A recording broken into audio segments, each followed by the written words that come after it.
Check it out. Come and check us out as we think it's a sports show. Come see what we about. Check it out. Come and check us out as we think it's a sports show. Come see what we about. Hey, Mike, Rad, Mills, Preach. Come check us out so you can see how everybody think. Mike, Rad, Mills, Preach. The show's about to start, so everybody take a seat. Yep, and we are back. We are back. We are back. Yes, we think it's a sports show, and it's your host, Mike D. We got a great show for you today. A lot of football. Sit back, just kick it with us, and just talk. So I'm gonna start a little different. Normally, I ask y'all guys about y'all weekend. I'm telling y'all about my weekend this time because I want y'all to know what I did. So this weekend, kind of dope. Angie and I went to Chirac. Went to go visit a couple of her friends. It was our 2-year anniversary. So give it up for give it. Congrats. Appreciate it. So we went there. I've been quarantined pretty much this whole time. So it was like the first time really getting out besides when I came back to Buffalo, different state. And I needed it, man. A lot going on. I'm in school, got work, all these podcasts. I know I needed a break, needed some rest. So I'm ready to go. But the best part to me was the drive. We drove 4 hours and we listened to music. So I threw on the new Conway, From a King to a God, from Buffalo's own Griselda. And that joint was fire, dog. That joint was fire. He did a great job. The beats was amazing. The lyrics were crazy. The content, everything about it. Conway, he is a machine. So that's what I want to start. That's where I want to go. I don't know if any of y'all listen to it, so you can comment on it if you have. But what is in your playlist right now? Like, what y'all listening to? I'm curious. Go ahead, Rat. Yeah, I definitely heard some of that Conway. Like a couple of his songs he got. I like to join with Dej Loaf. I like to join. I like every time him and Benny on the track is always fire. So I definitely like. It's probably his best. It's probably his best. It sounded like he's working with Hit Boy. And Hit Boy, what he just did with the Nas album. Going on something that's in my playlist. That Nas album was fire. I like that album a lot. But I tend more to be an R&B guy. So if something in my headphones, what I'm listening to is gonna be R&B. And for me, the best R&B album to this year has been The Vision. I'm using her feelings, bro. That joint, fire. I bang with everything The Vision do. It's definitely up there album of the year for me. It's really like a really complete body of work, man. The Vision. Angie love him. Like that's her favorite artist besides Beyonce. It's the producer. Well, yeah. But you're right. Yeah, I always say that, and she's like, "No, it's two of them." Like, yeah, whatever. How about you, Millie? I know you was locked in on that Gladys Knight and that Patti LaBelle joint. To be honest with you, I didn't even watch that. I turned on it and I heard Patti LaBelle singing a cappella, and I cut it off. It's you get to that certain age when you should just let the music play. Like, just give it up. You get to that certain age where you want to be like disrespectful. I see, like that's super disrespectful. Super disrespectful. No, it's not. But the sound doesn't sound as great as it did back in the day. Just stop. Just let it play. Wow. I'm good with listening to the track. Patty, stop singing your songs, Patty. Yo, Mills. But you better not. If I hear you singing at all when you 70, I'm punching you in the back of the head. Then. Yo, but playlist, y'all gonna laugh at me. I mean, I brought it up before. Like I said, I don't really listen to music that much unless I'm like working out or if I'm on a car ride. But when I'm on a car ride, I listen to the radio to keep it a buck. And then if I'm working out, I'm just hitting. I'm on Spotify hitting. Top R&B hits, top rap hits, turn music. Like something like that. You let the machine dictate what to put. You don't have no input on what you want to listen to. I don't have no input. If I don't like it, I just hit next and wait, and hopefully the next joint is something hot. But other than that, I don't got nothing in my playlist, man. That's something my dad will put. Like if you get like a a My- phone. He'd be like, exactly. man, what? Let me see what these kids listening to. Let me put in turnt music and see if he want to pop up. Like what? All right, so I know you used to listen to Eminem, cleaning out my closet every time you hit the bench. You don't listen to that no more. When I hit the bench, to be honest, when I'm hitting the bench, it's either Eminem or Rick Ross. I'm the only two I listen to if I'm working out, if I'm lifting heavy weight. You know I'm what I mean? cleaning But out other my than that, closet. not that song. I don't know where Mike got that song from. Oh, is Yeah. that But, that one? What song is it? nah, bro. Stan. It's honestly anything that's not slow. And Eminem, I mean, he really don't got that much slow music anyway. But I just need something that give me that push. You know what I mean? It can't be nothing chill. Like, no offense to gospel music, but I don't understand how people can work out the gospel music. Like when I saw that video of Cam working out in the gym, I'm like, bro, I don't know how you doing it, and you working out effectively too. I just can't do it. Okay. How about you, Preach? What you got? What you got in there? I don't listen to music. A lot of the music is bad, and it brings down my spirit when I listen to it. So, yeah, I stopped. I think about maybe a year and a half ago. I just kind of You're lying. You are lying. No, I'm not lying. I You on really a do cleanse? Because every time we have a conversation about music, you have something to say. not. Oh, that doesn't stop me from having something to say. But the reality is that what I'm saying is the only time I listen to music is just by appointment. It's just like appointment television. If it's something that is important to the culture or something that I used to listen to, or an artist that I was in love with at a point in my life, then I might listen to it. But other than that, music is just it's not where it should be right now. And yeah. Oh, okay, so talk about music back in the day. I did just listen to the album. I just listened to Watch the Throne, and I gotta say, y'all boys, Don't do it. Oh, the Kanye. Kanye outperformed Yeah, Jay-Z on that album, bro. Yeah, I heard that before. He did. I No, he heard that did. before. Go He listen to did Watch not, the Throne. but He okay. did. No, he did. The combination of hearing him and you know he did certain beats and stuff like that. Yeah, I don't care about that, man. Yeah. Kanye, he outperformed Jay-Z on the album. Just letting you know that. I Just mean, letting it's you know. not a wild take. I heard that before. I don't It's just- agree with it. It's not a good take. I mean, I'm not gonna. It's like if you say Jay Electronica outdid him, on the joint that just came out, then That's I'd be a like, crazy- okay, you're wild. Yeah, that's It's why. not- But saying Kanye is like, okay, if you want to say that, that's fine. I mean, Ye went hard. Ye did go hard. He Yeah, did. he did real good. All right. So all right. Well, make sure I never get in the car with y'all. Well, maybe I could ride with Rad, but Mills and Yeah. Preach, I am not riding with y'all, especially Mills. Bro, you can ride with me, bro. You can ride up the turn. You can't ride up the turn up music. Turned up music. Bro, I you listen can to ride, bro. podcasts in the car, so No, yeah, I'm not gonna listen to podcasts. We listen to our joint. yeah. But okay, so the coaching round table, I want to go a little different today. So let's get into it. Bust down, I went and bought a new paddock. Money pound, spend it like we never had it. It's perfect timing, put more work into the passion. Now he shining, leader of the new addicts. Bust down, I went and bought a new paddock. Spend it like we never had it. Put more work into the passion. Now he shining, leader of the new addicts. All right. So normally we come here with some culture, quiet week, but something happened that kind of like blew my mind. Well, not really blew my mind, but I was like, wow. And that is they say they found like organisms on Venus or something that they think is life there.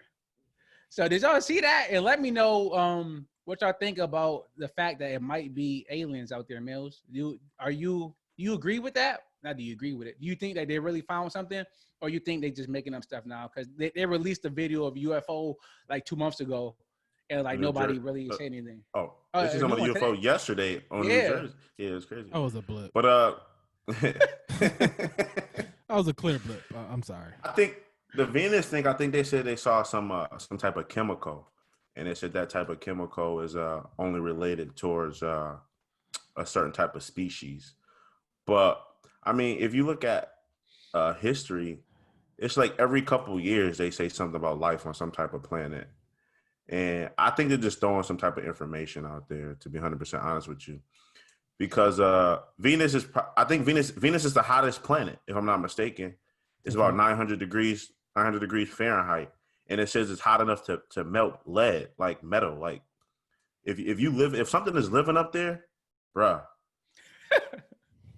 the heat tolerance, have to be insane.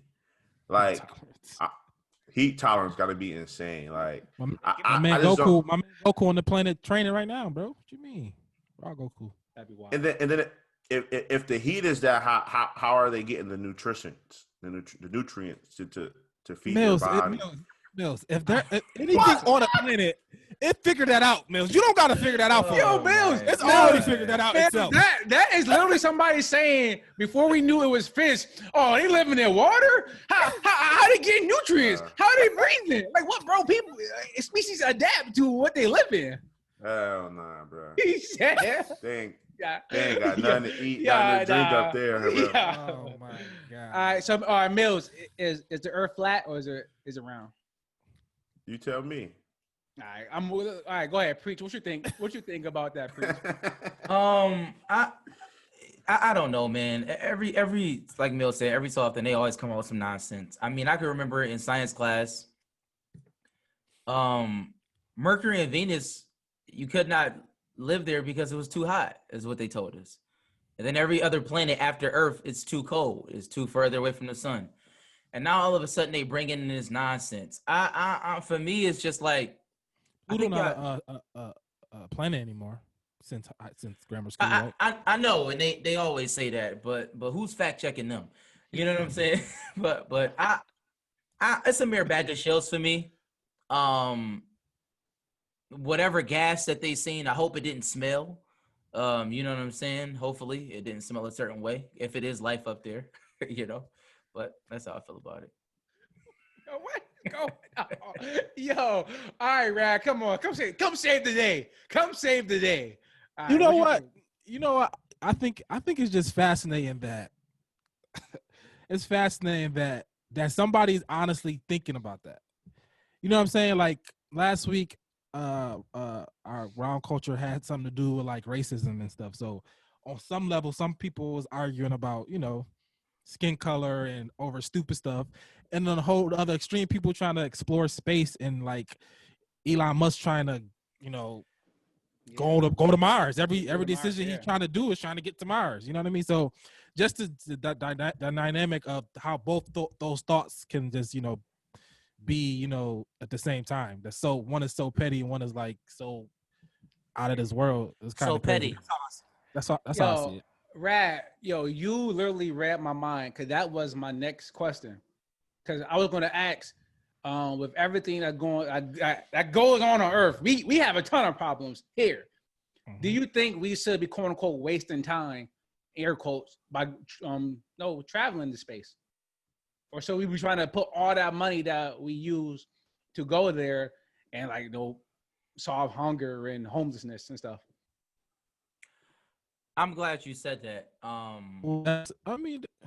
Rad, you froze. Go ahead, preach. Yeah, I'm glad you said that, Mike.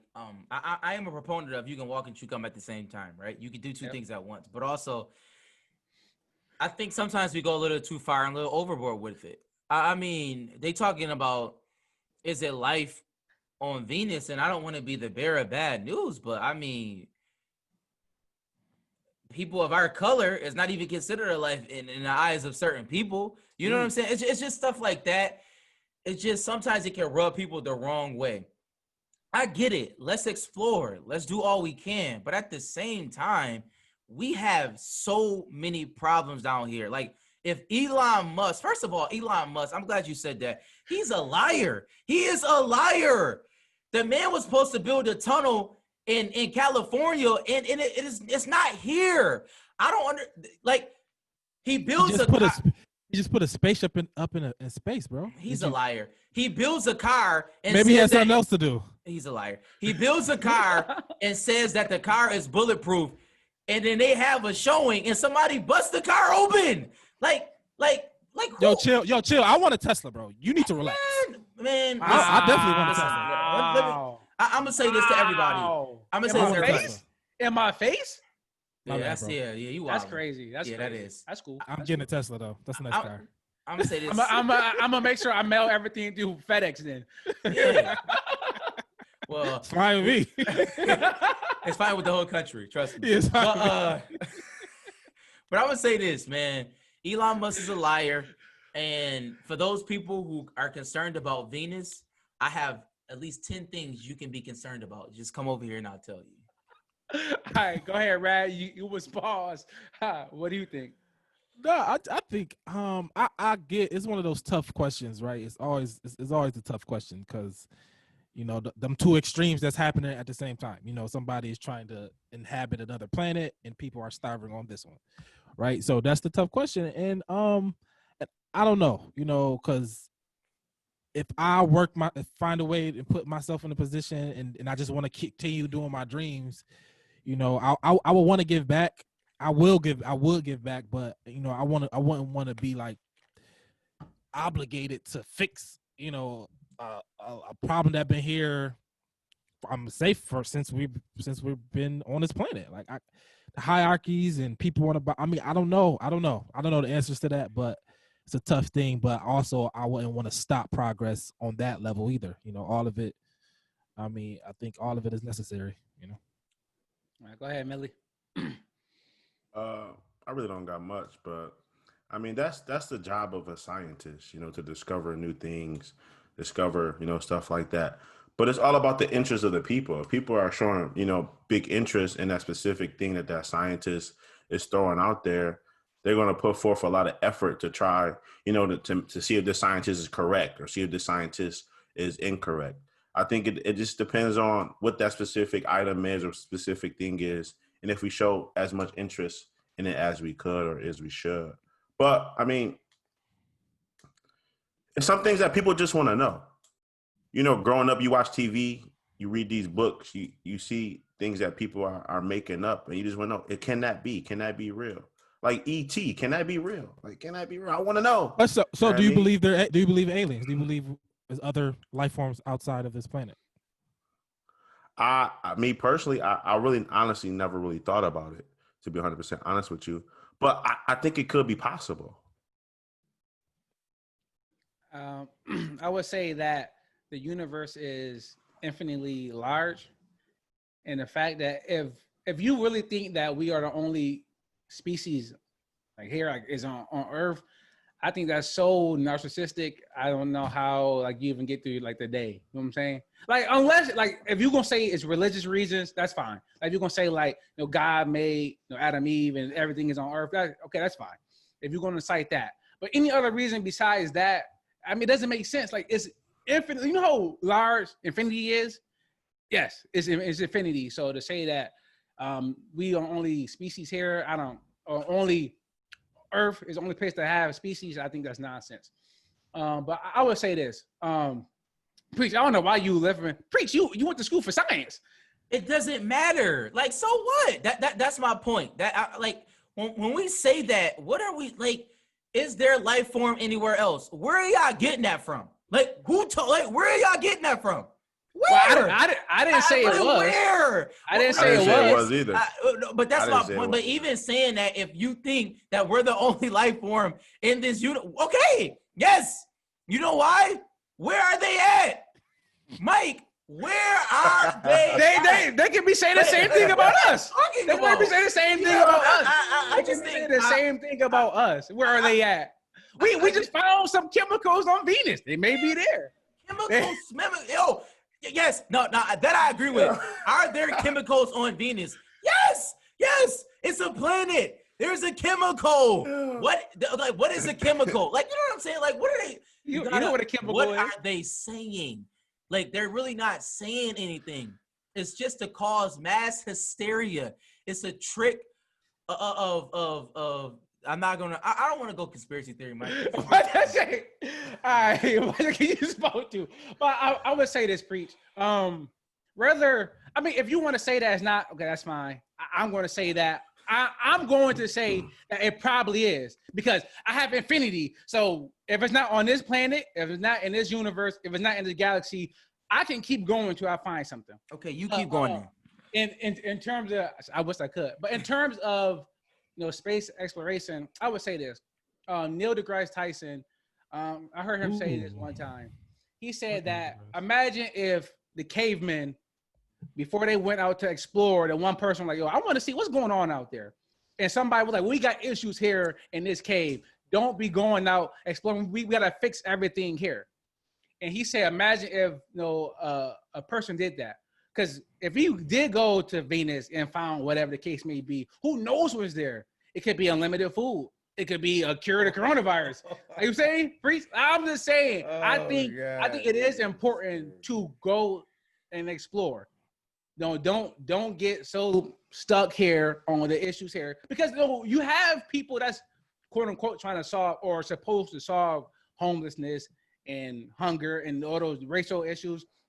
Let the scientists go and do their thing. They was here for a reason to advance us, and that's why I say. So I'm okay with them exploring everything.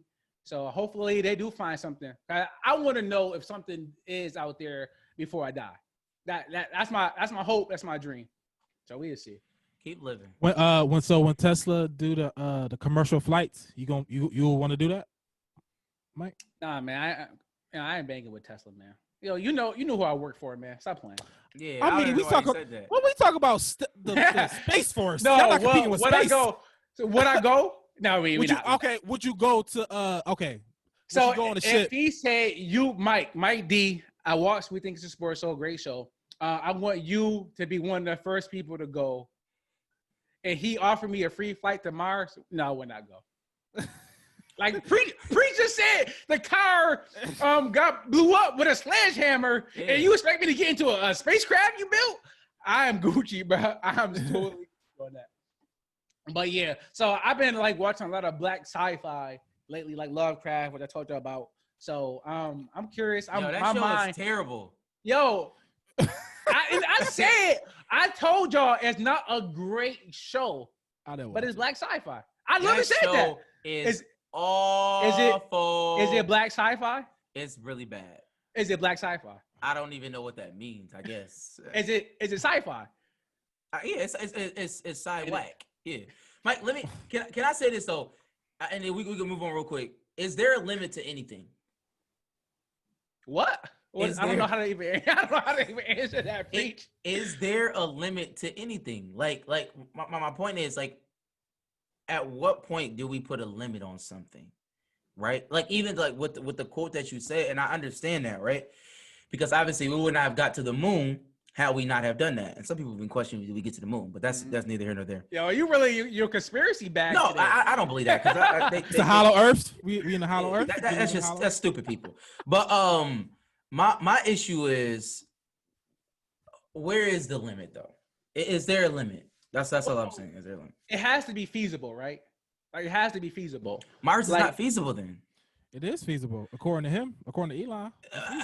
Okay, all right. Move on, Mike. This is a never-ending question. It take 3 months to get to Venus. I think it said that's feasible. I think. But okay, keep going. bro, he about to do commercial flights. Like random people, non-astronauts, is about to go to space. What do you mean? It's feasible. They doing this, bro. They're doing it. Right. They could have been did that.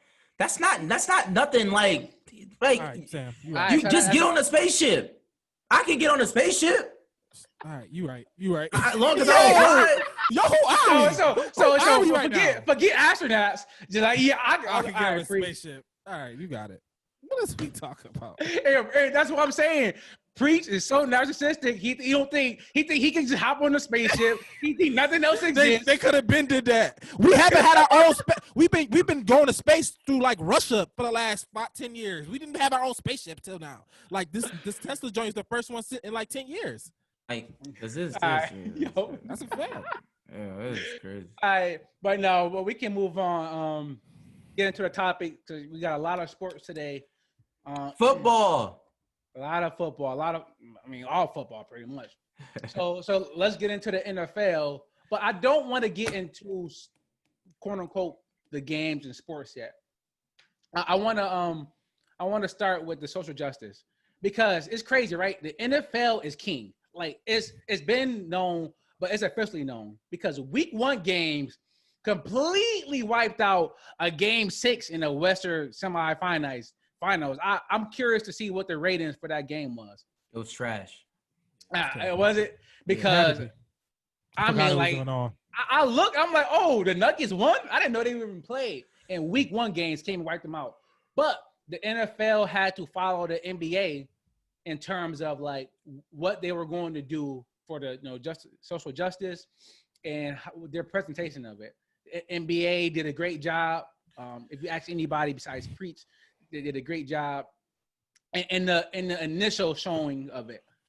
So I want to see what the grade was for the NFL. Mills, what do you give the NFL for their racial, social justice, Black Lives Matter movement for week 1? Sorry, my voice is going on. They definitely passed with a high score. I'll give them about a B plus, an A. I didn't really look at much, but one thing I did admire was that they gave the NFL's the right to do what they wanted to do, and they said they're going to stand behind them and whatever choice they made, especially when it comes down to like the anthem and everything like that. Shout out to Chloe and Hadley, man. They had the first showing for the national anthem Thursday night game. They did a great job. I think they're gonna be great artists in the future too. But one thing I did like, I don't know. I haven't really saw that many helmets out there, but is each team getting like a certain batch of names? Because I didn't really see that many duplicates of names out there either. Just do what you want. But yeah, but I think that's one thing. That's one thing that I really did admire about the NFL, how they gave the players, the option to put a specific person, in the back of their helmet. That's one thing that I really did like a lot. B plus A. How about you, Rad? What do you give them? I don't know. What do I give them? They get an E for effort, whatever. I mean, I don't know how you gauge any of this stuff because it's really what can be enough. Like, what could have been enough? You know what I'm saying? I don't know what could have been enough as far as gestures. How many gestures do you need?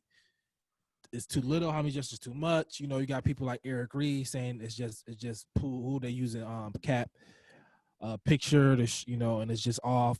Just a clown show. But I don't know. So that's why it's like when you get community, when you get like an organization that's really supposed to be amoral, not supposed to go either way, when you get them in trying to appease and literally just go, because 4 years ago, because everything was going to not nil, that's where they was at. Now right now it's Black Lives Matter, so now they leaning towards that. So it's literally just where the money at. What's gonna be not offensive? You know what I mean? What's gonna be not easy to do? So what's gonna be easy to do, not the not easy one. So it's just the NFL is nothing but a collection of owners. Like if the collection of owners do something, come out, take a stand, do some lobbyist work, do something of that magnitude. The NFL is just what is the NFL gonna do? Like it's literally Roger Goodell, the commissioner, is working for 32 owners, and if they don't come out and don't want to do nothing, then it doesn't matter. I don't know what is enough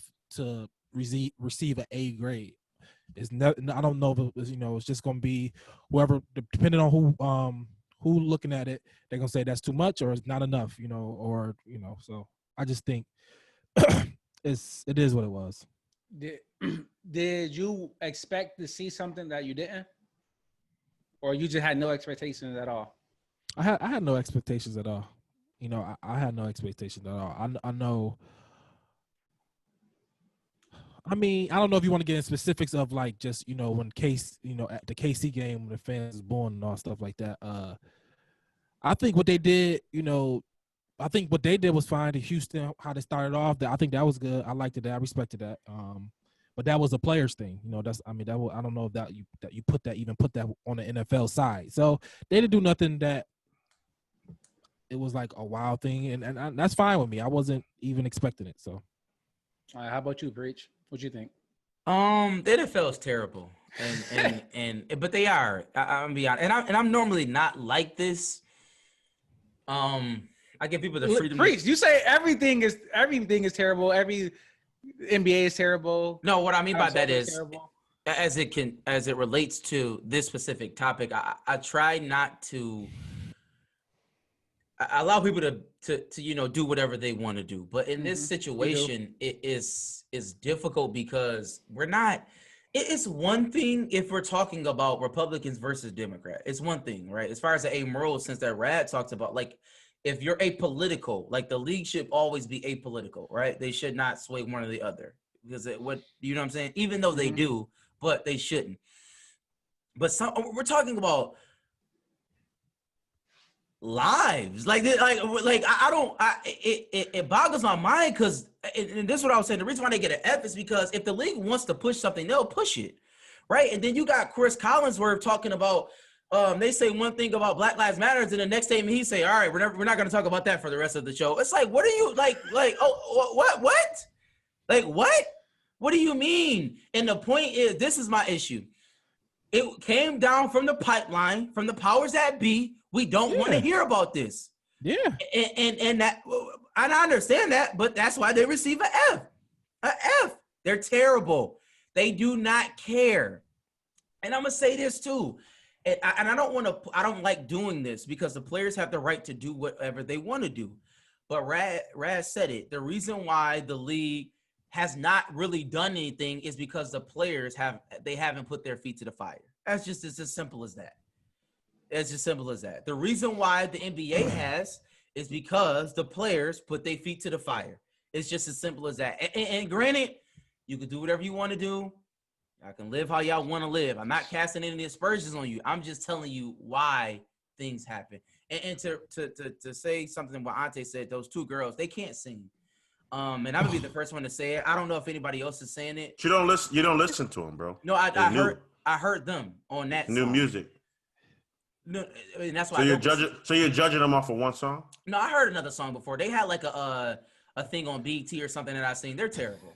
What I'm saying is they just can't sing. I think they could be decent entertainers. They probably need to go into movies, but they can't. They can't. Oh, they are. Yeah, they can't sing. They were on Grownish, and one of them was about to be cast as Ariel, right, in Little Mermaid. Okay, that's good. That's perfect for them. Stuff like that. And they are signed to Beyonce, so I'm sure they're getting that tutelage from her. All right. Oh wow. Dang, that was so Mills. You look like totally separate, different from Rad and Preach. You gave him an A. Preach gave him an F. Well, I thought. Preach a different breed though. That's true. All right, so let's get into the games, man. So whenever it's like a ton of news, it is just so much to cover. I just say, man, give me what y'all think is the worst. What was the worst? The most surprising, and what was the best? And it kind of the catch-all. So that's what we're gonna do here again. So Millie, I want to come to you. We're just talking about opening week. So we got the Thursday, Sunday, the Monday games. Who had the worst opening week? And it could be anybody that's affiliated with the NFL. Worst opening week. I'm gonna throw out two. All right, Preach. Yeah, I don't know why, but I got to throw out two. First, I'm gonna throw out the New York Giants offensive line. They were absolutely terrible. You got arguably one of the top 3 backs in the league. I think he rushed the ball 15, 16 times for like 9 yards, bro. Like, that's ridiculous. He killed me. Like that is awful. And then what makes it worse is if y'all see it's not working, stop doing it. Like, stop. Just give him a dunk, a flare or something. Just stop running the ball. He had one positive game, I think, for 7 yards. Like, that was just awful. And then secondly, I'm going Gostkowski, man, the kicker. Like, you a veteran and you missing 20-yard field goals, bro. Go sit down somewhere. He won a game. Yeah. He missed like 3 field goals, bro. Easy joints. He wasn't the only kicker though. A lot of kickers had some issues. I don't know. But you're a vet, bro. They brought you for your consistency because you're a Hall of Fame kicker, a Pro Bowl kicker. You know what I mean? And then you don't show up. Yeah, if he dropped the ball this week, he cut. So we're gonna see. How about you, Preach? Who had the, Can you get kicked out of the Hall of Fame if you stay in the league too long and you just become awful? I mean, he got to get in first. I mean, he probably will, but I don't think so. I don't think they're gonna kick him out. But go ahead, preach. This is tough for me because I had two teams, and then two players just popped in my mind. So Mills did too. I'm gonna give 4. No. I just playing. I gotta say it. I'm sure maybe somebody will say it. I am. Tom Brady. Oh nah. Oh, okay. Tom Brady. He had one of the worst weeks. He looked terrible. I think him going to the Buccaneers. I think what we see is, and I'm not one of those people. Belichick was more important. Tom Brady was more important. I think they both were equally important. But I think Tom Brady is seeing what life is like without the Patriots. And what I mean by that is just structure and discipline. I mean, I'd never seen so many penalties on a Tom Brady-led offense in my life. It just seemed like everybody was on the wrong page. And he just had he looked terrible. To be honest, he looked old. He looked like decrepit. And it's looking like he needs to retire. And two is crazy. Oh my God, bro. Yeah, I'm gonna be honest. And two, matter of fact, I'm gonna get 3. 2 real quickly. Yo, preach, you gonna step on me and Rad toes? You No, get a I'm whole not. league. No, I'm not. Drew Brees. He looked old. Drew Brees is done. And my overall arching theme is the worst weekend was for pocket passers. I think the era of a pocket passer as we know it. I disagree. It's over. It's done. I disagree. Why do you explain? We'll get there when they say the best week. No, just no. No, go ahead. No, we're gonna wait. Because we're gonna wait. Give your piece. Give your piece, Preach. Why was it the worst weekend for pocket passers? Because the league is showing us it's over. It's a transition. The shift happened. You know what I'm saying? Like if you look at every great quarterback in the league right now, they run the ball, or they have that ability to run. You know what I'm saying? Like they have a run threat with them. I mean, you just look at it. Pat Mahomes, Russell Wilson, Josh Allen, Lamar Jackson. Not one of the best. Gardner Minshew. I'm just saying quarterbacks. He's just saying names. Mitchell Trubisky. No, I'm not. They had good weeks. Did you pay attention? They had good weeks. I'm not saying that they didn't have good weeks, but I'm not going to hold up Gardner Minshew as the some pillar of what the league is about to be. Well, I just named the good quarterbacks that what the league is right now. So all right, go ahead, Rat. So hopefully, Priest didn't step on your toes. No, who had the worst week for me was Cleveland Browns. I know that might sound crazy to say, but I expected them to be better. Baltimore is a great team, but I still expected them to have. Now you could put some of this on not having a preseason or a real camp. So people who had to get a new offensive coordinator, new head coach, new players in on offense and stuff like that maybe had a harder time than people who were just coming back just doing the same thing. But Cleveland with Kevin Stefanski as the head coach, I just love what he did in Minnesota so long. I thought that can, with the personnel that can translate. But on Baltimore, probably really that team. But I really was disappointed in Cleveland. I didn't think they was gonna win that game, but I thought it's looking real questiony for Baker. Baker, he can't have another one of those games because that was that bad, and we'll see. Because I don't know, he might that bust label could be coming soon. That's all I'm saying. He's a bust. We give him the label. He's a bust. Baker Mayfield's a bust. He's the worst quarterback in football. Mike. All right, so Rad, you and I was on the same page again because I want Odell Beckham, man. Yeah. I'm so sick of coming on this show or the fans, whatever show it is, talking about Odell going to be a top 5 wide receiver, whether it's fantasy or real. I'm done defending him. He had 3 catches for 22 yards on 10 targets. Like I don't care if Deion checking you, bro. Like what are you doing? And he hasn't been great since 2016. Good, yeah, great, no. But he still walk around and talk like he has this status, like he's no DeAndre Hopkins or Mike T. Like, bro, you haven't been good. You haven't been great in a long time. and I don't think it's gonna happen for him again. I think he is done. Maybe it is Baker, but he had Eli Manning. He was awful too. So I don't know. I'm just done. I'm done with Odell. I'm not defending him no more. He had a terrible weekend. He should be embarrassed. And if I could talk to Odell, I would give him some advice. Something that Hope said. Stop walking around like you made Thriller. Like you ain't do nothing in 4 years. I need you to show up on the field. I don't care about nothing else. He was gonna charge destroying $200,000 to do a video. Man, get out of here, Odell. I'm done with Odell. So y'all won't hear me drop him. Sell high if you can. He's done. No pun intended. He had doo-doo on him. Yo, what? I don't know what preach we talking about, bro. Y'all didn't see those rumors? No, we don't talk about that. We ain't talking about that, Mike. I don't even. I don't care about the information or where the information came from. That's both is crazy. But all right. Who had the most surprising weekend? The most surprising weekend, the Washington football team. You know what I mean? That defense, that D line, that front seven, all right. Like it's okay. Like it got some weapons on there, right? And Dwayne Haskins did just enough. Wentz pretty much sold the bag.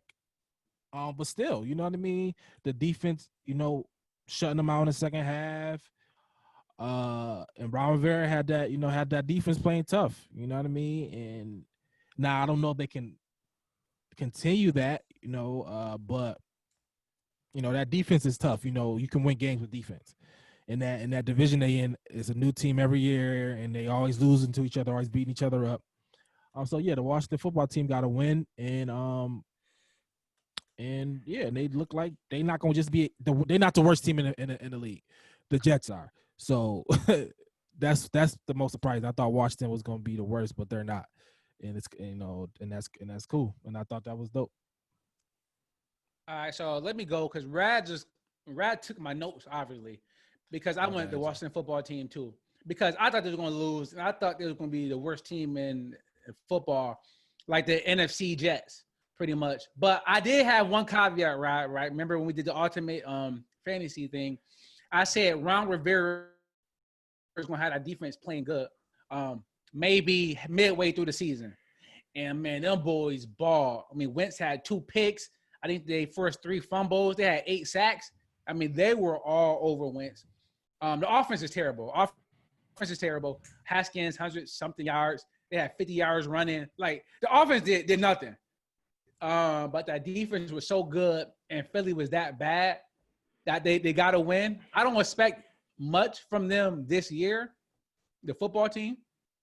But I don't think they're going to be an easy out like I thought they were every week because that defense is going to keep them in games if they can rush the passer like that. All right, how about you, Mills? I'm going Jacksonville football, man. Offensively, Jacksonville Jaguars. I know, I'm just saying football. I'm just talking about them as a whole. But they play great offensively. I play football. I know how difficult it is to score, I know how difficult it is to throw multiple passes and not have a high quarterback rating. I play Madden a little bit. Like Minshew, he threw 20 passes. He had 1 incomplete pass. Like, I don't care if he only threw for 160-something yards. He had 1 incomplete pass with 3 touchdowns. Like, that is great. And they won a game. And then you get rid of your top back, Leonard Fournette, and you put your faith in an undrafted rookie. And he played great too. You know what I mean? So I think they got a bright future over there. And I think they had a very, very surprising week for me. I had them losing. I picked Indy defense in my fantasy, and them boys put up like 27, bro. Mills, you clicking the pin again? Oh, I was clicking.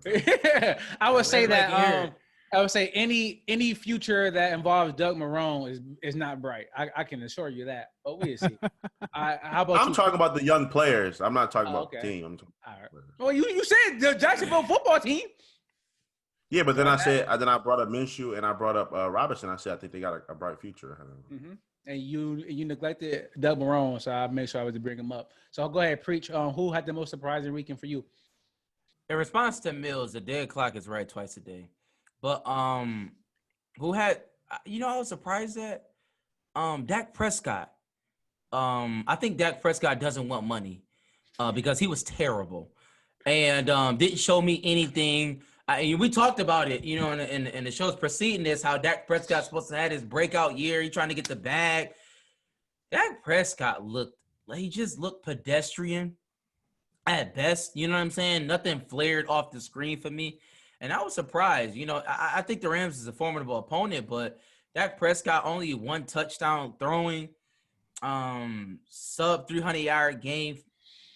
I didn't like what I seen. I'm be honest. I didn't like it at all. To me, they literally have the best receiving core, and he just didn't look good. So, but to Dak, I heard that he's been going through some things. So, prayers to him. Hopefully, everything is all right. But he definitely needs to get his play better on the field. I honestly think I hear what you're saying, but I think the Rams defense is more serious than what people think. I think Aaron Donald, Jalen Ramsey, Brockers, and those boys are better than people give them credit for. But yeah, I think they do need to play better. But I think the Rams is actually good too, though. Well, was that a pass interference on Gallup? I wouldn't have called it, but if you call it when you see the video, I mean, you got to call it. But I wouldn't have called it probably. It was. Yeah, it was. Yeah, my parallel is great players get calls, right? Tom Brady gets calls, so Jalen Ramsey should get calls too. That's how I look at it. He's a great player. He sold it. Well, he deserves the right to get it. Every other great player can get a call. He should be in there too. I respect that. All right, Mills. So you mentioned the best weekend when Preacher was giving his worst weekend. Who had the best weekend? Best weekend, man. Appreciate pocket passers didn't show up, but I'm going Big Ben, man. Big Ben had. Oh my God! Like he's not a pocket passer. That's Why isn't he? Because he's a pocket passer. All right. Big Ben is known for extending plays. What are you talking about? But not right now. He's not moving right now, Sam. He's hurt, bro. He didn't play hurt Sunday. Today, right now, he's a pocket passer, Sam. I know you talk about. That's not Big Ben anymore. Today, right now, Big Ben is sitting right there. He's a pocket. He's not moving, bro. You see he's literally not moving. In a sling, yeah. He's literally not moving. That's a fact. But Big Ben had the best week for me, man. I think 3 touchdowns, 230, I think, passing yards, something like that. And he escaped the pocket a couple of times to get the first down when they needed it. Oh my God! But check it though. Right, he only scrambled 3 times, bro. All right, he scrambled 3 times for 9 yards, bro. All right. He's a pocket passer, bro. Okay. Yo, he said, Peyton Manning probably scrambled like 3 times in his career. So Preacher. All right, Preacher. Who had the best weekend for you? I'm gonna say Lamar Jackson. Baltimore Ravens hitting on all cylinders. Honestly, I thought it was gonna be a good game, and it wasn't a good game at all. And that may be because Baker Mayfield is the worst. But normally the Cleveland plays, Baltimore well. They beat him last year. Yeah. So for whatever reason, I don't know, but man, Lamar Jackson for me, he's a really great player. And honorable mention. Somebody might say it. I might say it later, but y'all can go. No, go ahead. Just say it. Russell Wilson. He's the best quarterback in football. Yeah, he might. He's right now. If he's leading, I think he's leading the MVP vote. Like if we had to give a vote today, they probably give it to Russ. He haven't. I think he played really, really good. They probably gonna let Russ cook, man. Hey. All right, go ahead, Rat. Was Russ your answer? Yeah, it was. But I got other one. I think Kyler Murray looked good too against San Fran D. He's on that short list of MVP candidates this year as well. He showed his athleticism. He used his new weapon in D-Hop real well. Yeah, and that defense got Chandler Jones. They got some nice pieces on that defense too. They got to get better. They're not great yet, but they got some nice pieces. Chandler Jones was runner-up in Defensive Player of the Year last year. He had like 19 and a half sacks. He one of those elite pass rushers or one of them elite defensive players that not talked about as much because he in Arizona. One of those things that Bill Belichick probably regret the most, probably letting him go. But yeah, I think Kyler Murray had a really good week. And if anybody has a chance to be this year's Lamar Jackson, it's gonna be Kyler. All right. So Preach and Rad, I agree with y'all. Not Mills. Because for me, who had the best weekend was black quarterbacks, and I say that because it was 10 black quarterbacks started week 1, the most in NFL history. And I think in 2010 it was 5 that started. So 10 years later it doubled, but it's not the quantity to me that really drives it home. It's the quality too. So let me give y'all the 5 starting quarterbacks of the 2010. Let me see. Let us guess. Let's try to guess. Oh yeah. Guess. Go ahead, guess it. I can give y'all like a minute. It was 5 in 2010. That started. Yep. That's when we graduated high school. Let me see how many y'all can get. I'll give you like 6 tries. Michael Vick. Donovan McNabb. Yep. Donovan McNabb. Not Byron Leftwich. The other one is it David Garrard? David Garrard. David Garrard.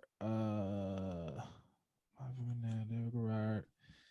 Dang, I'm having a blank. 2010. It wasn't my. The Washington football team. Yep. Or no, was he? Yep. Tall, light No. skin. He was on The Buccaneers. The Buccaneers got one. What's his name? Oh, Freeman. Freeman. Jamarcus Russell. Nope. The black dude from Tyler Terrell Pryor. Right? No, I mean maybe he wasn't. I'm not sure where he was at. He went to Auburn, right? This guy you talking about went to Auburn? No, that's Cam Newton. What are you talking about? No, it's another quarterback.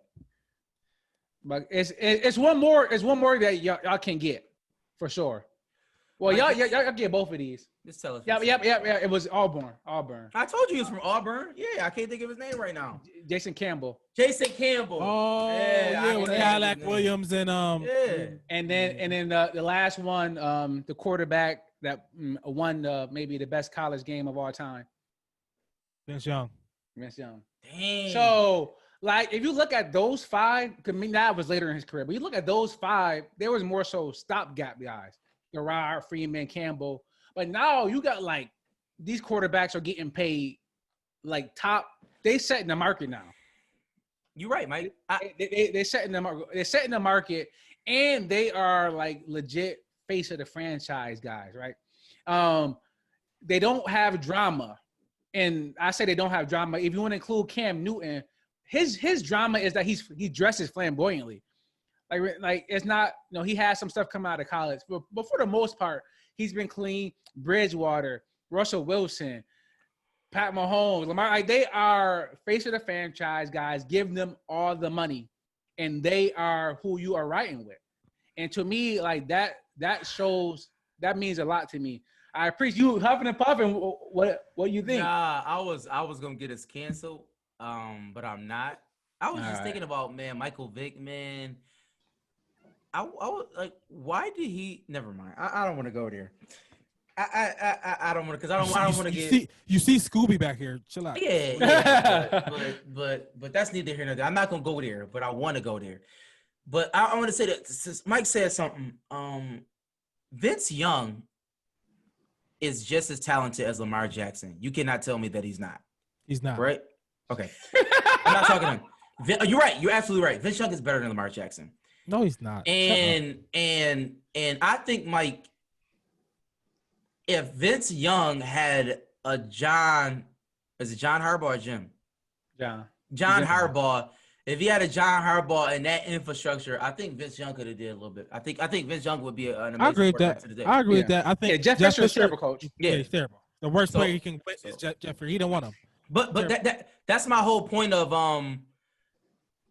the league is the league is shifting, right? Like the pocket passer is irrelevant. It really is. Like it's a non-thing now. I'm just saying, look across the league, man. Let's keep it all the way a G.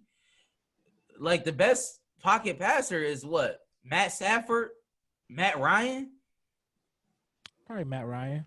I mean, I'm just saying. I'm just being honest. Yeah, probably Matt Ryan. Yeah, Oh. he's terrible. Well, I mean, it's reason behind that between like in college, college always seen athletic, But it's but they're now transitioning that to the NFL. Offensive lines are getting worse. They said. Oh wow. Because so they said offensive lines are getting worse. You seen that last night if you watch the Monday night games. The quarterbacks was Daniel Jones was getting hit every single time. It's technique though.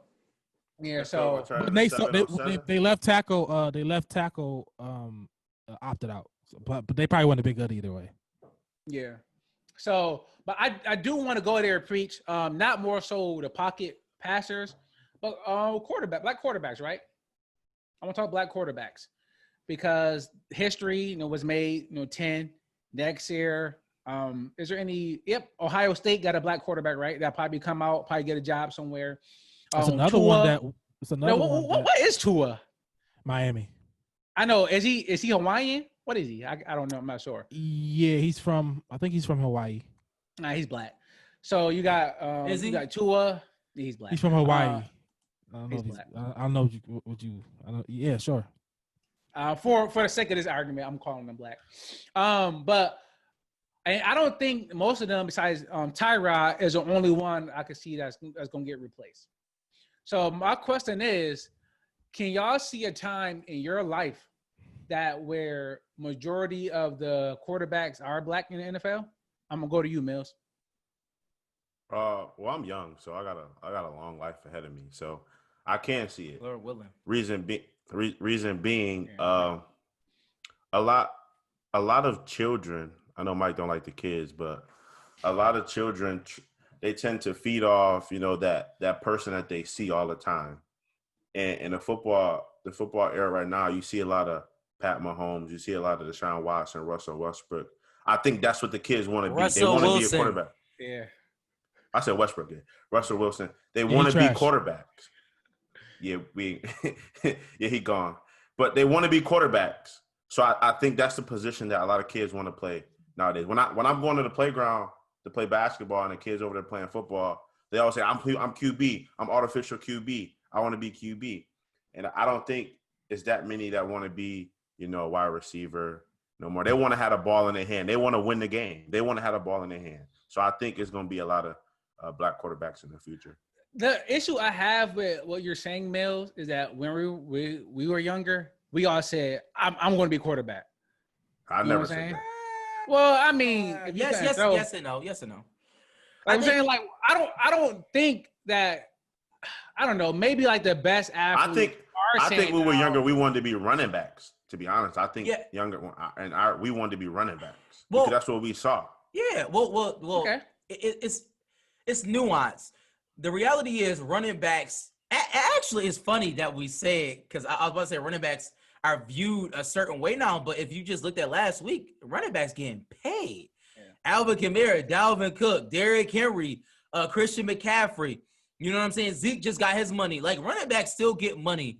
But I think just the overall narrative in the media was that running backs only have 3 years, 4 years shelf life. On contract, maybe. Yeah, they come out, their arms, you know what I'm saying? They all messed up, you know what I'm saying? They got head injuries and everything like that. No disrespect. But I think the quarterback has been highlighted. And that's what I said. It's a shift happening because the reason why the black quarterback was not as prominent was because they didn't want us to be quarterbacks. I mean, that's just the facts. I mean, we just be honest. But what they learned was, obviously, we're just as cerebral, if not more. Like, obviously, like, white people are not smarter than us. So that's not true. But what is true is that we are better athletes. Like, that's a fact. That's not hearsay. I didn't make that up. We are better athletes than all white people. That is a fact. Not me. I am not a better athlete than anybody. I'm not talking about you. But you line us up. You line us up pound for pound, and you just look at the league.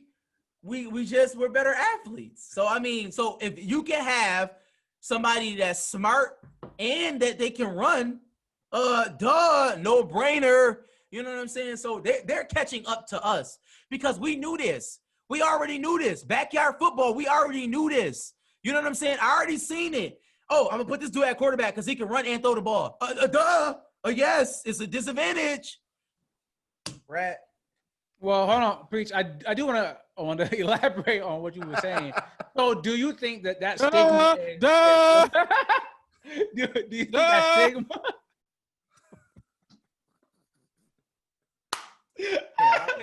Do you think that stigma? You think that stigma is really gone? That the black quarterback is not smart enough? It's not gone, just like racism isn't gone. So I don't know if it ever is going to be gone because you still hear it. You still hear it. How they talk about Tom Brady, it frustrates me. Not to say that he's not great, but it's just the way that they talk about them. You know what they're saying. It's code language.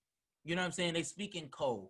Yep. You know what I mean? Certain things that they say, it's like, okay, obviously you're saying that because he's black and he's white.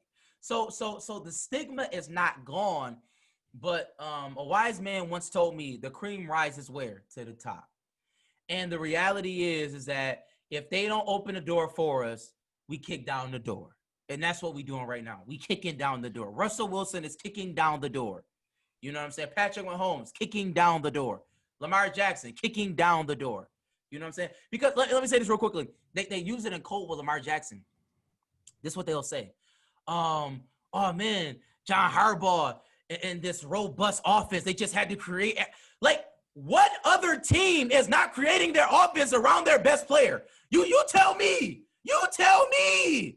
Like, the Patriots they won 6 Super Bowls creating a offense around Tom Brady, what he can and cannot do. They speak in code, y'all. So I just want y'all to be aware of that. I appreciate that. Go ahead, Rad. Go ahead, Rad, if you can. Why did Michael Vick go to jail? Oh my God. Scooby is right here. Yo, I had to ask, bro. I needed to ask that, man. I don't know, man. But Brad, what's up? Good, bro. Yo, chill. Yo, come on, man. People love dogs, man. Go ahead. Go ahead, Rad. Go ahead, Rad. They love a dog more than they love a black man, but I ain't gonna say nothing, man. I tell you, they had, you know what I'm saying? Oh, I listen. What's the animal people name? Peter. I ain't hear nothing about Peter when a black man gets shot. Why Peter don't say nothing? Where is Peter at? Yo, Sam is bugging. Yo, and it's just funny because if you can actually see him on screen, like he get up in the camera and then he lean back and like oh my God. Yo, preaching wild. Oh my God. All right, Where's Peter at? You follow that, bro? I don't know if you do. I don't forgot the question, bro. Like, what's the question? Is there a time where you think that majority of the quarterbacks will be black? Sure, yeah. Yeah, that's very likely. You know what I mean? It's trending that way. The black quarterback is getting is due. You know what I mean? It could have been a lot of black quarterbacks that just came in the league. I think it's a two-way thing. I think when you I don't want to step on a question that you might ask.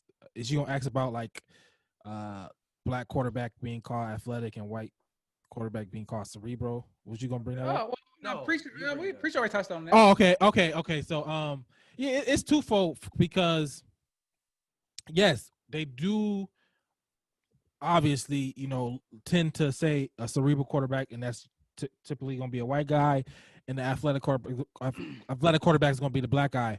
But it is genius in the athleticness as well too. In there, right? So yes, they do call us more athletic, but you don't.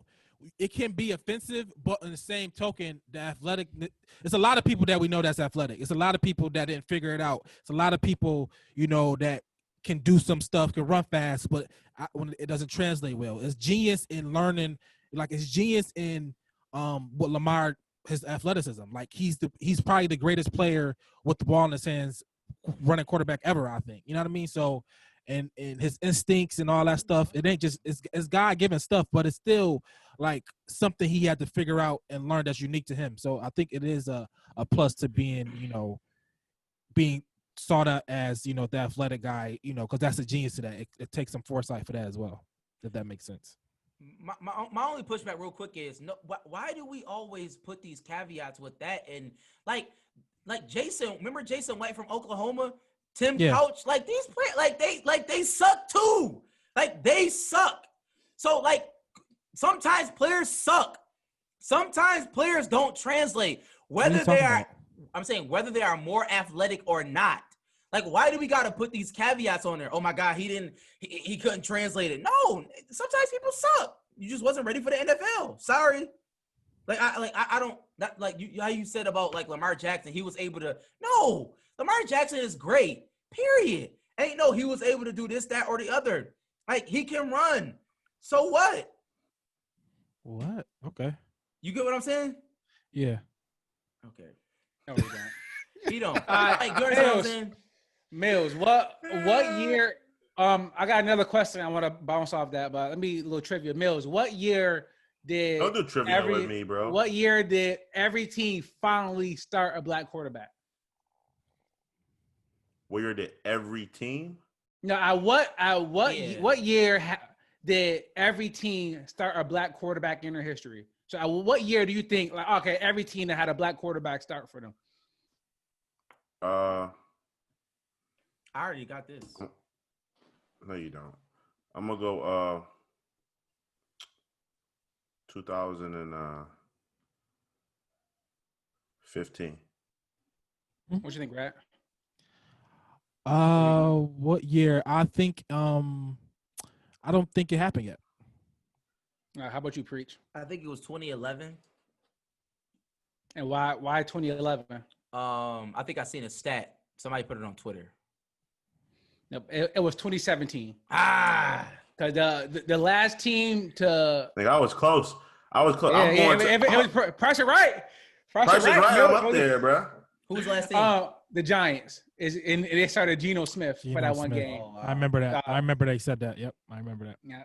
So that's what I'm worried about, right? It took the Giants. I mean, I guess you looked at their history at their quarterbacks. I mean, Eli. So no, Eli wasn't going to come out. Kerry Collins. I don't know. I think at some point it's going to people going to be like, hold on now, right? Because like even I heard Joe Button say that you could be talented, but it's still like, oh, hold on, you can't make more money than me. No matter how talented you are, you can't make more money than me. Like he was saying as a white person. So I felt like it can be like, all right, a lot of more Josh Allens coming out, a lot of more people looking for Aaron Rodgers, the top, like Chris Hogan, stay at quarterback. Ryan Tannehill, switch from wide receiver to quarterback. I feel like they will go get some more athletic white quarterbacks to fill those roles. If they want to stop it, but the cream rise to the crop, then it rise to the crop. So Preach, do you think that because the more black quarterbacks there are, you think eventually that will resonate and go to coaches? Because a lot of quarterbacks become coaches. Normally it was white coaches, Jason Garrett. No, you keep going on. You think if more black quarterbacks, they don't think that Patrick Mahomes would become a coach somewhere? No. Why not? Because that's just not how it works. And until I see something different, like just like you said, 2017, right? that is insane. It is legitimately insane.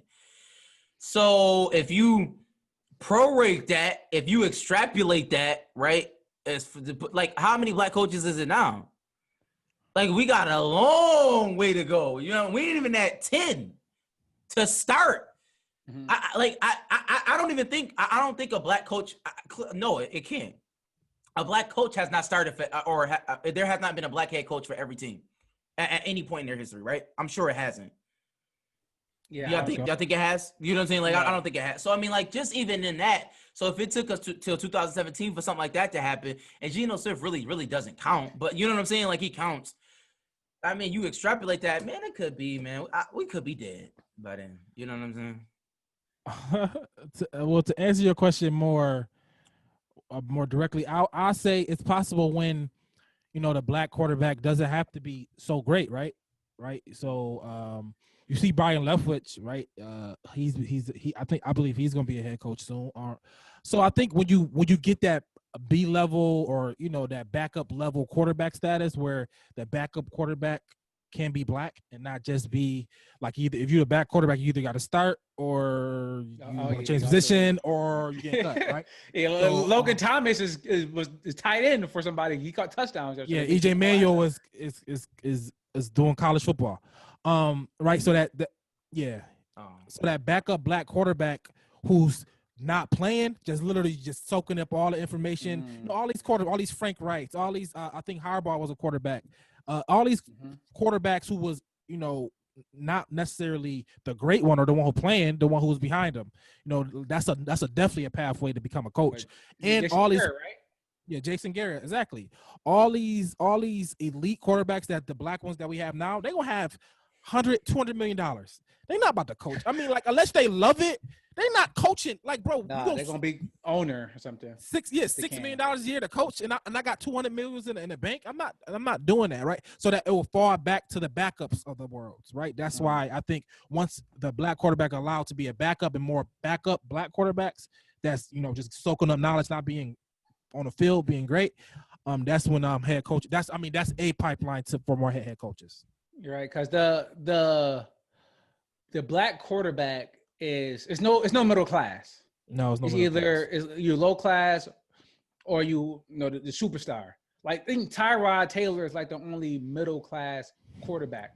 I'm curious. Like, do black quarterbacks even get drafted late, like round 5, round 6? Are most black quarterbacks taken like 1 or 2, like first 2 rounds? So most likely. I think the Patriots. Tyrod Taylor was like I'm saying he's like the only one. It's not a lot. Yeah. It's like it's usually the black quarterbacks, either the elite one. It's never like it's usually not like a 4th round quarterback, black quarterback. Like Dak was. Obviously, Dak was one. Dak was one. Russell Wilson was one. But I think what it is, like, Kyler Murray probably would have been one, but it's a different league. It's a different league. Like, Russell had to do it over, would have been a 1st round quarterback now. So it's a different league now. So now he wasn't in 1st round. Yeah, but I don't think Tyree Jackson. No, Russell Wilson wasn't a 1st round pick. Oh, yeah, no, he wasn't. Yeah. I said he would be. He would be if they did it was over. now. I don't think Tyree was I don't think he's still in the league though. Is he? Preach like Cardell Jones. Like he was playing in the XFL. Like, if Dwayne Haskins not the guy, like, how long you think he'll be in the NFL after that? Well, the thing is that they give him a short leash, man. Like, Nathan Peterman is still in the league because he white. They talk about they like what they see and they're going to try to groom them to do what? Like to probably just be a backup quarterback, bro. So we'll see. Yeah, but Rad, you're right. Once we get that middle class, Merv Brunell was in the league for 40 years, like just backing up. Fitz still in the league. McCown. The Eagles are playing McCown to stay in Texas, wherever he at, not to even show up. They give him $100,000 a week or a month to not show up, to literally just chill, just be on on call. Yeah, so $12,000 a week. $12,000 a week. Crazy. That's crazy. All right. So let's get to some little overreactions. Week 1, I want to get to overreactions. See what y'all thought, and see if you can guess, just based off week 1, what you think is going to happen. So, Rad, let me come to you. So, who do you think is going to be the offensive MVP this year, based on week 1?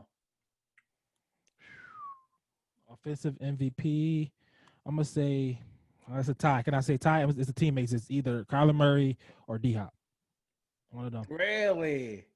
You think a wide receiver? When the last time somebody that wasn't a quarterback? Michael Thomas. Michael Thomas won it last year. Did my team? Lamar didn't win it last year? No, he won MVP. Okay. Also MVP, offensive MVP. They separate. I think Peyton. I think Peyton did it before. Right. Got both, but they separate those two. Yeah. But yeah, I think Rice got a chance. Michael Thomas got. I think D-Hop gonna have, like, Michael Thomas not gonna get those targets because he's gonna be hurt for the next couple of weeks. I think D-Hop is gonna get probably the most. Between him and Devontae Adams, gonna be the most targeted receiver in the league by far. I like that. Yeah, D-Hop, he went. You was right about that, right? I think you had him number 5, wide receiver. for fantasy, and he went off. All right, Millie, Mills, you said you play football, right? So who's your defensive MVP? I don't know if this name is corny or not, but I'm gonna give him a name, and I'm going hometown team, and I'm going Trey White out, man. Trey White out, man. Trey White out. Man, how long it take you to make that up? I don't know. It just Sam called him Trick or Trey, right? Oh yeah, Trick or Trey. I'm most positive that's trademarked by Trey Songz. Yeah, it gotta be. Like, don't call another man Trick either. Let's not do that. So based on week 1, like he didn't mean, what did he do? He whited out the person across from him. It's not hard to do. It's not hard to do. It's the Jets. Every week, bro. Every week. Preach was an all-high cornerback. I guarantee Preach could have limited whoever your wide receiver was. And Crowder got lucky, but I respect that. So no love for Aaron Donald. He literally ran over like 7 people. Ooh. Mills, I'm talking to you, Mills. Oh, I know who he was talking to. Preacher's wilding. Aaron Donald, he played great, man. But I think it's gonna be a corner. Trey just got paid. He gonna show that he the number 1 corner in the league, man. Ooh. All right. So Preach, Coach of the Year, who you got? I think it's gonna come from an AFC team. McDermott? Absolutely not. Dougie Buckets. Oh, go ahead. We got a chance. I think it's going to be John Harbaugh. Only because I think they're gonna win 15 games. Like, I was gonna say Pete Carroll, but their division is just too hard. So there's some losses gonna happen just naturally. But I can see Lamar Jackson. I think they have an easy schedule too. Like, they're just gonna run. Got the easiest schedule. Yeah, so it's like I think they're gonna win 15 games. Honestly, I really believe they're gonna win 15 games. Oh, and I'm sorry. It's just that the game is going on right now. We record on Tuesday, and Miami is up by a point. 22 seconds left to go. They came who won Coach of the Year last year? I know. I thought it was Harbaugh. I would say, do y'all don't think they're not gonna give it to him 2 years in a row just because they gave him to him last year? Preach. Yeah, there's no way he getting it again. So Brad, who you think gonna get it then? Who I think gonna get it then? It's tough because I think McDermott is gonna be in that. McDermott is gonna be definitely up there, and it's usually try to give it to like a surprise team, and I don't really necessarily have a surprise team. I don't think Yeah, I guess Cliff? McDermott. I'm gonna say McDermott. I was gonna say Cliff, but they're not. I don't think they're making the playoffs. Oh, they're gonna make the playoffs. The Arizona Cardinals? That whole division will make the playoffs. It's impossible. It's not. We have an extra playoff spot. That's what y'all fail to realize. Oh yeah, it is 17. Yeah, so it's 17. So you actually can. It is mathematically possible. It is, but I'm not saying I don't think they all get it. I think they is. You discount too many teams. Yeah, I feel like who am I discounting? You got the South got 2 teams, right? You don't think the Bucks get in there? The Bucks suck. Why would they get in? Why? Like they have too many penalties. They're undisciplined. Why would they get in? You don't think they're gonna figure it out? You don't think they're gonna figure it out? No, they can't. Brady. You can't figure out undisciplined. Like they're just not disciplined, and that's the issue. Well, I didn't see the cause. What were the cause? Were they like the same cause they had last year? It's literally the exact same cause. Offsides, delay, like it's just like silly stuff, and it's every year. Because they coach Bruce Arians, he's just not a disciplinarian. He helter skelter. I mean, what? But you got Green Bay and you got Minnesota. Minnesota's not making the playoffs. I don't know. Oh, you don't think Minnesota gonna make it? No. Green Bay is making it. One team from the NFC East, one team from the South, and then 4 teams. Oh. You got Atlanta winning in the Super Bowl. You know that, right? I said that. Yo.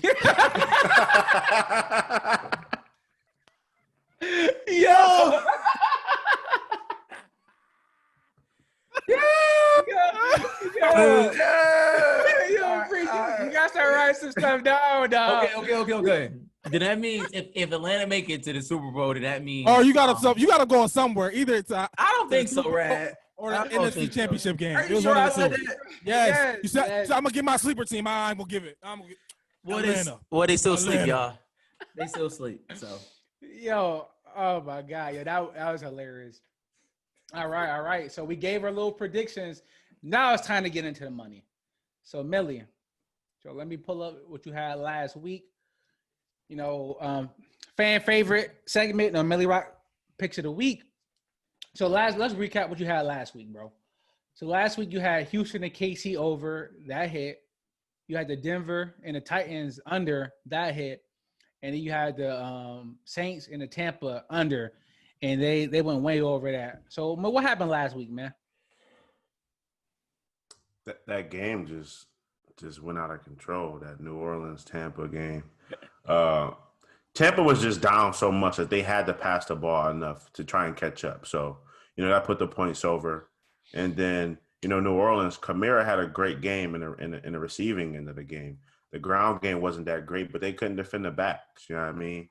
And Breeze did what he had to do to get the ball into his playmakers' hands. And it went for it on fourth down a couple of times too. That helped them out a lot too. But, yeah. I think it was too much separation. It was too much separation between the offensive. Brady looked bad, as Bree said earlier. So they had to cover some ground. So that made the points higher than what it should have been. All right, yeah. All right, I respect that. So, okay, so what you got for us this week, man? This week, like I told you, I'm going to give y'all 3 games. I'm going to give y'all a Thursday night game every week. I'm going to give y'all a Sunday game. And I'm going to try and give you guys a Monday game as well. Thursday night game, we got the Browns versus the Bengals. Ooh, battle Ohio. And like Raz said earlier, the Browns it was terrible week 1. And you just never know what to expect. So I'm actually going to go under 43 points, but I'm going to go to money line with the Browns. I think the Browns will win the game, but I just don't know what to expect. Oh, so you got a little parlay here? Yeah. I'm with the parlay. Money, man. I'm with the parlay. I don't know about the Thursday. Those Thursday games, man. It's like one team usually blow out the other team. So I'm nervous about that. He's the fan. Now this one y'all might question this the battle one. of number one picks. Yep. Y'all might question this Sunday game, but just go what I'm going with. If y'all want to win, y'all listen to me. I'm going Giants versus Bears, man. Giants versus Bears. I'm going under 42 points, but I got Giants plus 5.5. I like that. Taking the points. Where's it at? It's in New York, if I'm not mistaken. Okay, I like that. Really? No, They that big of a should be favorite? Chicago. They that big of a Yeah, favorite? there's no way. I'm like, Because then Yeah, if Chicago. it was a Yeah, reverse, Oh they'd no, be like, it is Chicago. It is I'm Chicago. saying, I'm like, That no would be way they're that crazy. big of a favorite. Chicago. Yeah. that would be like It is Chicago. Chicago. Saints or something. I mean, the Bears aren't that good either, but they beat the Lions. I like the underplay. Any dimes? Let me see. I think All right. over under is going to be the way to go this season, especially with no preseason games. You really don't know what to expect. No, I disagree, Mills, and that's what I wanted to say. I think, and let me tell you, I'm not saying I'm a betting man, but if I was a betting man, let me tell you that the way to go right now, especially in the beginning, It's of money season, line, right? No, it's not money line. It is. You going points? No. Straight up, pick 'em. No. It's touchdowns. It's touchdowns. It's player specials. It's Prop bets. The prop bets is the way to go. I didn't think we were going that deep. I didn't think we was getting that deep. Well, we're talking about betting. Mills, we can't call you. We can't call you the betting expert. Right. But I thought if you capping it and stopping at over unders, anybody can do that. But I mean, my anticipation is you trying to go in there, you trying to get some easy money. You know what I mean? You don't want all that thinking involved. That's you don't want to easy think money. too much. You don't want to think. Mills, if they listening to you anyways, they aren't thinking. They just writing down what you're saying. And that's my point. Player But the way specials. preaching's going, you have to think. You have to really sit down and think You have to think the game through from start of game to end of game. That's a lot. If you want to just go in there, put your little $10 in there and walk out with $250, you listen to me. If you want to go in there, put your $10 in and walk out with 2,565 points, money, you listen to Preach. But it's just so much thinking involved. But I'll let you Mills, can I ask you just one question? Name 3 things that you spend money on that you don't think about.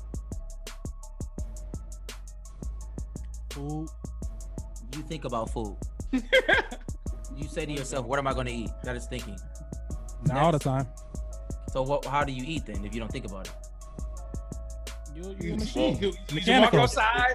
You just walk outside. I mean, you see? That takes a thought. Question. I think just auto payment. Everything I got on auto payment. But you thought about the auto payment. You didn't just put the auto payment on. You have to think about every it. Day. My point is this: if we dealing with money, you're thinking I don't agree with that. Then what? Name them. You haven't named anything, right? I did. I named them all. But food is not true. Like you think about food every day, literally every day. Did you eat today? Did you eat today? You ate? What did you eat? I don't know. See what I'm saying? Yo, I don't remember. Mills, you remember everything you ate today? The issue. I had Chipotle. That's gross. Yo, the issue is what? The issue is this. Best food in town. Chipotle. I was sick for a week off Chipotle. Me too. Mills. E. coli. I'm not gonna. You never had a bad batch? I had a bad batch. Chipotle in a bad batch goat and nugget and never ate there again either. So Mike, I seen you throw up over chopped burger and you still ate it. Yo, for one, I was so drunk anyway. Oh my god! All right. I was so Matt and Rad went to Buffalo. Do you still Jones. drink? Yeah, I do. Okay, so your argument is null and void. I respect that, Preach. I respect that. I do. But throwing up is one thing. What I had going on with Chipotle is totally another. I won't get into details. You had that Odell. Yeah. At the ODZ. Yo, but Mills, the issue is that you are telling people to go bet the over and not think. Yeah, they are. I'm not listening to you. So if you tell them to go bet, Tom Brady 2 touchdowns, they're gonna go bet Tom Brady 2 touchdowns. Woo! Sorry. All right. So what's your last one, Mills? Silent Hero. My last one. I'm going Monday. We got the Saints versus the Raiders.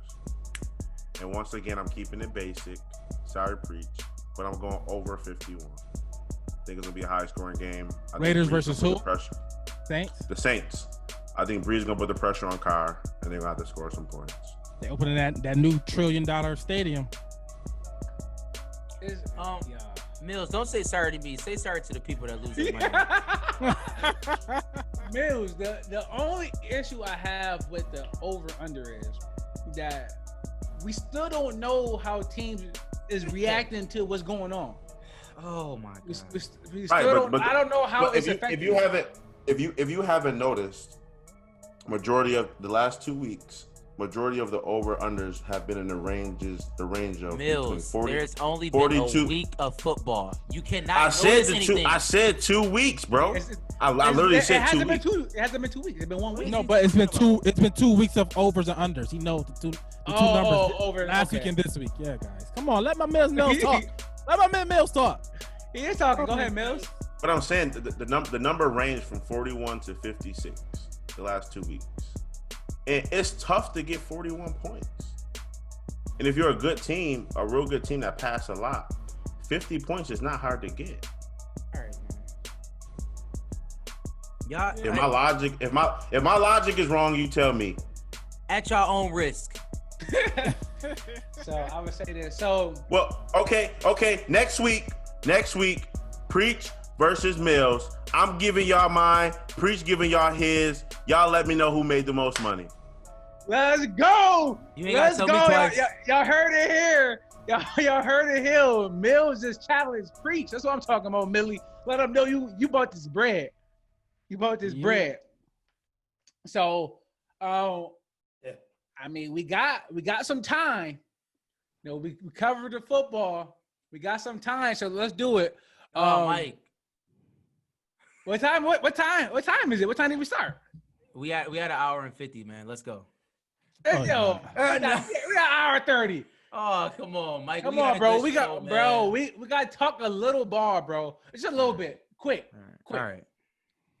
So we won't talk about the Heat Celtics game because you're the only one that's watching it. And we don't know who the Lakers is playing yet. So I want to talk about that game. But I want to talk about Preach Boys, the Rockets. Okay. The last top of the day. Because they got mopped by the Lakers 4-1. Westbrook's about to fight Rondo, brother. It was a mess. So everybody was saying, like, I think Draymond Green said, y'all better hope the big man better hope the Rockets lose if your name is not like AD, Embiid or whoever, Giannis. And they got mopped, and it might have been because they were small. because they were playing small ball. So first, let me go to you, Rad. Do you think the whole small ball experiment is done? Yeah, it was a terrible idea.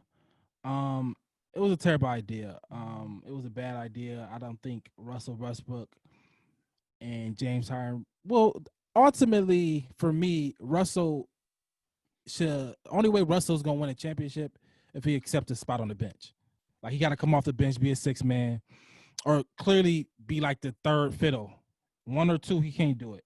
He too much. You just depend on him too much, and he just too volatile for me. He's too volatile for me. He got to be the third guy, clear cut guy, or that spark off the bench for you. He just never gonna win a championship, and that's fine. It's okay not to win a championship, but he's not gonna get one.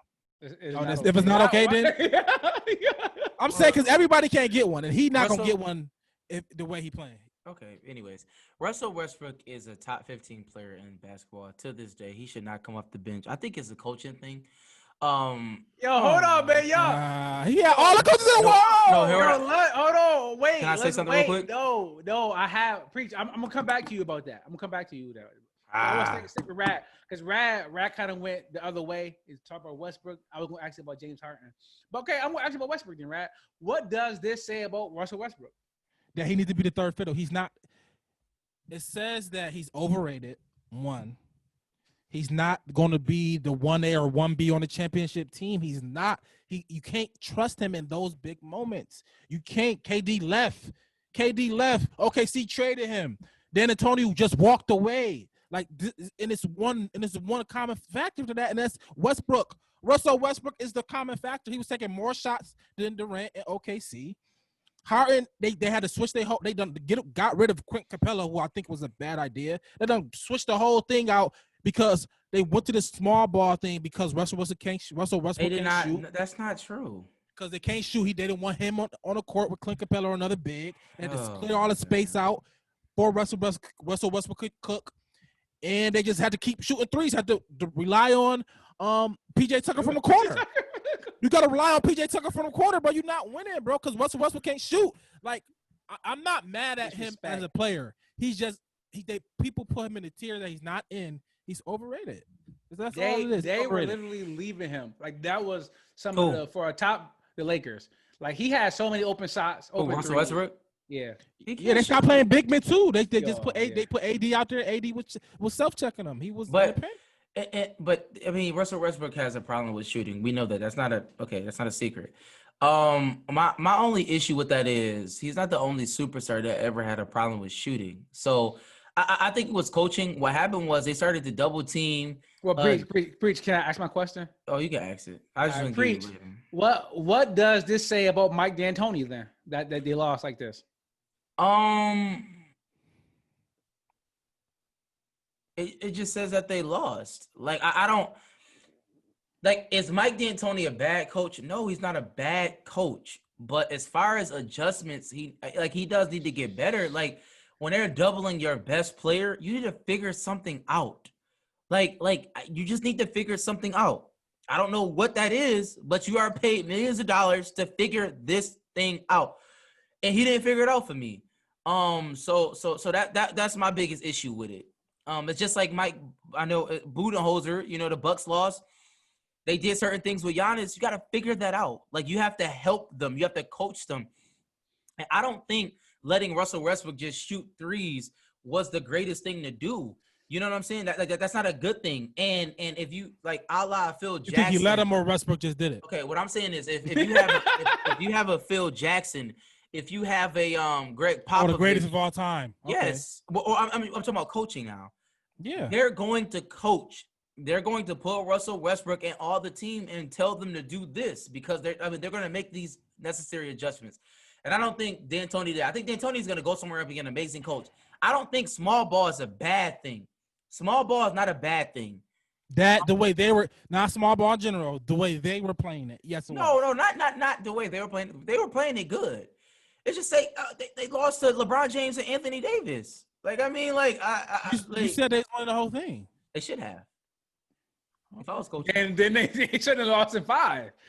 But I feel you. So Mills, and then with you, what does it say about James Harden? I think James Harden, he has to find himself surrounded with a dominant big. He needs an Embiid. He needs a Giannis. If James Harden and Giannis links up, I think they are a championship team. If Giannis goes to Houston or if James goes to Milwaukee, I think they're a championship team. And I just think, like Raz said, that small ball they had, I mean, it worked sometimes, but, you know, you count on a big man, well, not a big man, but a power forward to be your center shooting corner three-pointers. For one, you're losing out on rebounds. For two, you're losing out on putbacks and second chance buckets. You need a dominant big. You need somebody that can slow the game down a little bit. You know what I mean? And I think that's what he needs to find himself surrounded with in order for him to win the championship. Priest, did you want to respond to that? Because you was over there making cases. I just want to let people know, when you put 2 potential Hall of Famers together, I think like 2 generational players, good things probably will happen. You saying that with Houston right now, Westbrook and Harden? That's what you saying that? I'm saying with Giannis and James Harden. Oh, okay. Yeah. So Russell Westbrook is not a generational player. He's just a Hall of Famer. I will say this. I can't wait for 7-on-7 to come back because I need Box to explain. Because he want to yell and scream about PJ Tucker banging bodies all day. And I just want to know what happened to that. Was he not down there banging bodies? Everybody was telling me we good because we got PJ Tucker. Okay, well, I just didn't see it. But that's neither here or there. I'm going to wait for 7-on-7 to come back. Box, you on notice. I want to hear it, son. Harden's just going to be one of those players that probably never won a championship, sadly. I mean, Charles Barkley didn't win. So what? Yeah, but that was different back then. Sadly, I said sadly. Why was it different? Because people wasn't moving as much, to just win, right? No, Barkley got moved to. Well, James Harden didn't. He never moved to he got traded. Well, I know what I'm saying is that Harden is probably going to try to move somewhere to make sure he get one. I mean, Barkley wasn't doing that. Barkley wasn't forcing. Yes, he was. Barkley went everywhere with the Phoenix. He was like, he went to Houston. He tried to win in Houston. He was fat by then. So what? I'm just saying he tried. He actually tried to do that. Yeah, I know, but I mean, it was like, oh my God, it wasn't in your prime. You wasn't in your prime doing it. James Harden didn't do anything. What did he do? I'm saying if he does it, he would be in his prime. Sam, are you listening, bro? No, he won't. Give me that. Again, he's not paying attention. Talking about Barkley went to Houston. Like who? Bro, like what? He was 400 pounds by then. But like I said, I think Harden is going to force the issue.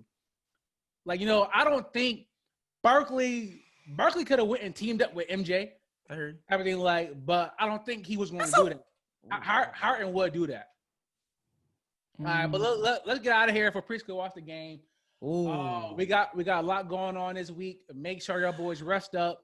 If we need to swap some roles, we got Fantasy Fridays. We got ultimate lineup for fantasy, daily fantasy. Priest gonna do some waiver wire pickups either this week or next. And then we got the Bills show, the pre and post game. So we got a lot going. So be on the lookout for that. So y'all got anything y'all want to add before we get out of here? Anything y'all want to say to the people? Be safe, man. Subscribe. Yes, subscribe, share. I appreciate y'all boys. Good show. A lot of football. I'm glad we got a little basketball at the end.